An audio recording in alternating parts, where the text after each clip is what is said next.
కూటమి ప్రభుత్వం వచ్చిన తర్వాత చక్కటి పరిపాలన జరుగుతుంది. ఏ విధంగా నన్ను అడగండి. చెప్పండి. ఒక అన్ని విధాలుగా కూడా చంద్రబాబు నాయుడు గారు కానీ, ఇటు లోకేష్ బాబు కానీ, లేకపోతే పవన్ కళ్యాణ్ గారు కానీ, ముగ్గురు కూడా ఎడతెరని శ్రమ చేస్తూ ఆంధ్రప్రదేశ్ని బాగు చేయాలనే దృఢ సంకల్పంతో పనిచేస్తున్నారు.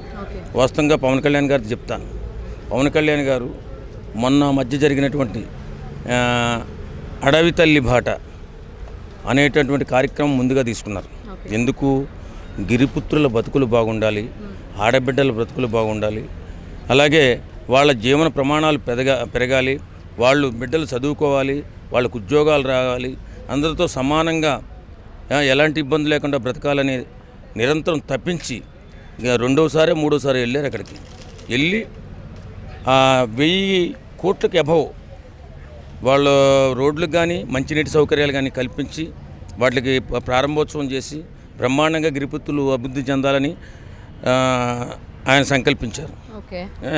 అలాగే ప్రతి ఒక్కరూ కూడా ఇప్పుడు మన లోకేష్ బాబు విద్యారంగంలో కానీ, అలాగే చంద్రబాబు అన్ని రంగాల్లో కూడా ఇప్పుడు ధ్వంసం అయిపోయినటువంటి రాష్ట్రం వైఎస్ఆర్సీపీ హయాంలో ధ్వంసమైపోయినటువంటి రాష్ట్రం ఇప్పుడిప్పుడే గాడిన పడుతుంది. ఎలా ధ్వంసం అయిపోయిందని అడగండి నేను చెప్తాను. ఏం ధ్వంసం అయిపోయిందంటే ఈ జగన్మోహన్ రెడ్డి గారు ఒకవేళ వెళ్ళిపోయాడు.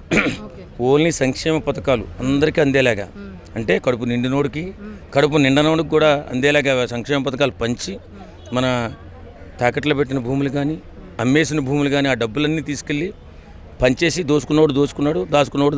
తనకి ఇష్టం వచ్చినట్టు విల్లాలు కట్టుకోవడం, వాటికి అవన్నీ కూడా ఎవరి సొమ్ము అంటారు? అదే ప్రజాస్వామ్యాన్ని దుర్వినియోగం చేశాడు. అసలు వాస్తవంగా నాయకుడు అనేవాడు అన్ని రంగాల మీద సమదృష్టి పెట్టాలి. అన్ని రంగాల్ని అభివృద్ధి చేసుకుంటూ పోతే రేపొద్దున యువత భవిష్యత్తు బాగుంటుంది. ఒకవేళ వెళ్ళిపోయే డబ్బు అంతా కూడా సంక్షేమ పథకాలు ఇచ్చేసి నేను ఓట్లు కొనేస్తున్నాను అనుకున్నాడే తప్ప ఆయన చేసింది ఏం లేదు. అందుకని పరిపాలన చేత కాదు. పరిపాలన చేతనం ఏదంటే దూరదృష్టి అంటే ఇప్పుడు నువ్వు కానీ నేను కానీ ఏం కోరుకుంటామా? మా బిడ్డల భవిష్యత్తు బాగుండాలి, కుటుంబ పెద్ద ఎవడు కూడా ప్రతిరోజు కూడా నిరంతరం తప్పించేది బిడ్డల భవిష్యత్తు గురించి. రాష్ట్ర విభజన జరిగిన తర్వాత మొట్టమొదటిగా చంద్రబాబు నాయుడు గారి పరిపాలనే జరిగింది. ఆ తర్వాత జగన్మోహన్ రెడ్డి గారు వచ్చారు. అయినప్పటికీ మళ్ళీ చంద్రబాబు నాయుడు గారు రావడం జరిగింది. సో ఈ డిఫరెన్స్ని పోనీ ఫస్ట్ వచ్చిన చంద్రబాబు నాయుడు గారు కానీ ఎవరైనా కానీ ఈ అభివృద్ధి అనేది ఆ టైంలో ఎందుకు చేయలేకపోయారంటారు? ఇప్పుడు మనకి మిగిలిన సమయం 5 సంవత్సరాలండి. ఆయన పునాదులు వేసుకుంటూ వచ్చారు చంద్రబాబు నాయుడు గారు. ఏది అమరావతిని స్టార్ట్ చేయడం కానీ, అలాగే కొన్ని కంపెనీలు తీసుకురావడం కానీ, అలాగే చేసుకుంటూ వస్తున్న తరుణంలో ధన్మని జగన్మోహన్ రెడ్డి గారు సింపతితో అద్భుతమైన విజయాన్ని 150 సీట్లు సాధించాడు. సరే, కుర్రవాడు, యువకుడు, వాళ్ళ నాన్నగారిది రాజకీయ ప్రస్థానం ఉంది, చాలా తెలివైన వాడు అయి ఉంటాడు, బ్రహ్మాండంగా పరిపాలన చేస్తాడన్న ఉద్దేశంతో ప్రజలు ఆయనకు 151 సీట్లు ఇచ్చి పట్టం కట్టారు. ఈయన ఏం చేశాడు? అప్పుడు దాకా జనాల్లో తిరుగుతున్నటువంటి వ్యక్తి సడన్గా ప్యాలెస్కి అంకితం అయిపోయాడు. ఓన్లీ బటన్ నొక్కడం, పథకాల పేరు చెప్పడం, బటన్ నొక్కడం. కడుపు నిండినోడికి బటన్ వెళ్ళిపోయింది, కడుపు నిండనోడికి వెళ్ళిపోయింది. 151 సీట్కిను 11 సీట్లకి వ్యత్యాసం ఏంటి?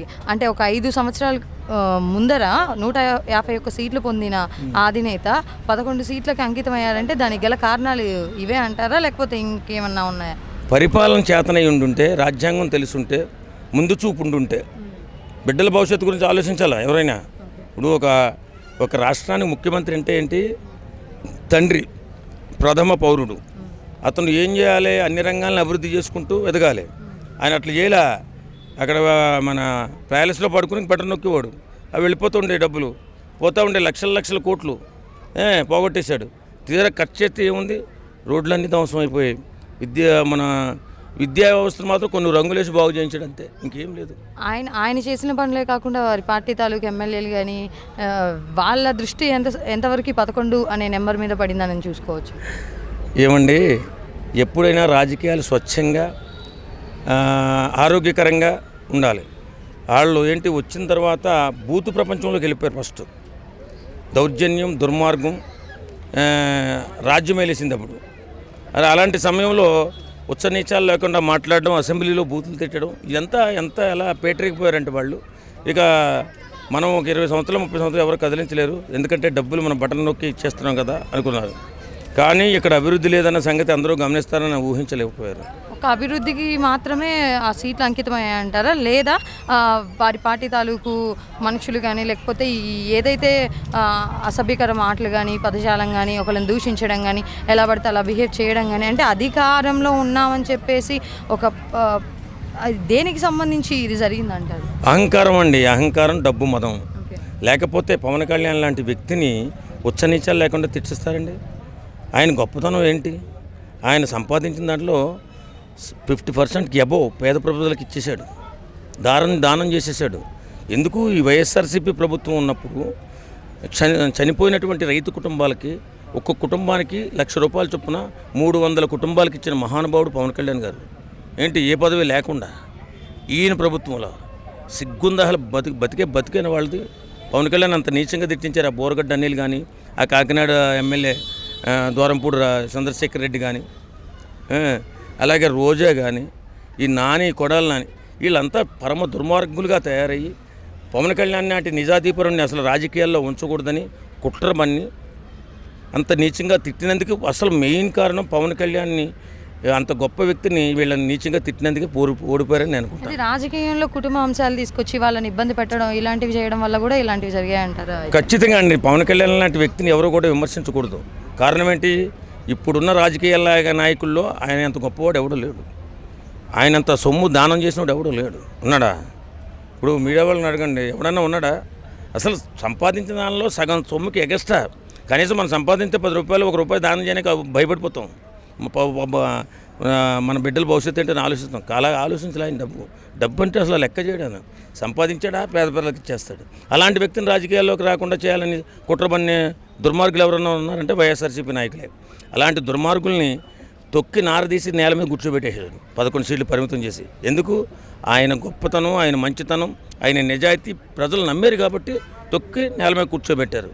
అంతే తప్ప నువ్వు పరిపాలన విషయంలో చాలా బూతులు వాడేశారండి వాళ్ళు. అలా వాడకూడదు. ఒక రాజకీయ నాయకులు కానీ, ఒక సెలబ్రిటీ కానీ నోటంటే మాట వచ్చేటప్పుడు సమాజం ఎదురు చూస్తూ ఉంటుంది, వాళ్ళ మాటలను ఫాలో అవుతూ ఉంటుంది.